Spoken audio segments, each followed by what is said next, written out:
انسان کی عقل اتنی سی ہے، اسے جانور کہو تو غصہ آ جاتا ہے، شیر کہو تو خوش ہو جاتا ہے۔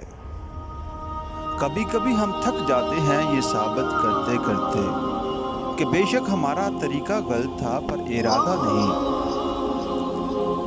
تپتی دھوپ کے اندر کھڑے درختوں میں رنگ دار، رسدار، خوشبودار اور ذائقہ دار پھل پیدا کرنا میرے رب کی کاریگری نہیں تو اور کیا ہے؟ پلٹ کر جواب دینا بے شک غلط ہے، لیکن سنتے رہو تو لوگ بولنے کی تمیز بھول جاتے ہیں۔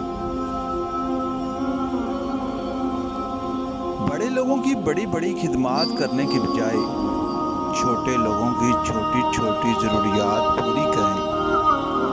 ان کی زبان سے نکلی ہوئی دعا آپ کے الجھے کام سلجھا دے گی۔